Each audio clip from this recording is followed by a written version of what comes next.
তৃণমূল কংগ্রেস অপরাধীদের আড্ডা হয়ে উঠেছে। দিদির কাছে এসব লোকদের যেন আলাদা আকর্ষণ আছে। আজকের খবর তৃণমূল সাংসদ সাকেত গোখলের বিরুদ্ধেই দিল্লি হাইকোর্ট তার বড় আইনি পরাজয় ঘোষণা করেছে। প্রাক্তন কূটনীতিক লক্ষ্মী পুরীর করা মানহানির মামলায় আদালত নির্দেশ দিয়েছে গোখলের বেতনের একটি অংশ কেটে নেওয়া হবে যতক্ষণ না তিনি ৫০ লক্ষ টাকা ক্ষতিপূরণ জমা দেন।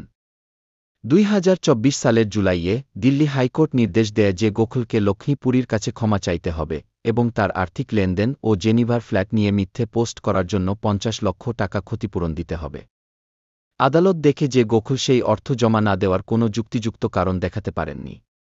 বৃহস্পতিবার আদালত তার মাসিক ১,৯০,০০০ টাকার বেতনের কিছু অংশ আটকানোর নির্দেশ দেয়। গোখলের আইনজীবীরা জানিয়েছেন তিনি ক্ষমা চাইবেন না, কারণ এতে ২০২৪ সালের আদেশ প্রত্যাহারের আবেদন প্রভাবিত হবে। কিন্তু আদালত সেই যুক্তি মানেনি।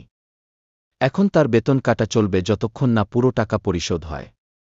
এই মামলাটি দেখিয়ে দেয় একজন সাংসদ হলেও মিথ্যা ও মানহানিকর বক্তব্যের জন্য আইনি শাস্তি হতে পারে। এখন দেখার বিষয় গোখলে আদালতের নির্দেশ মেনে নেন কিনা নাকি আইনি লড়াই চালিয়ে যান। তৃণমূল নেতাদের নিয়ে কিছুই ঠিকঠাক চলছে না। এখন শুধু অপেক্ষা কিভাবে এই কাহিনী এগোয়।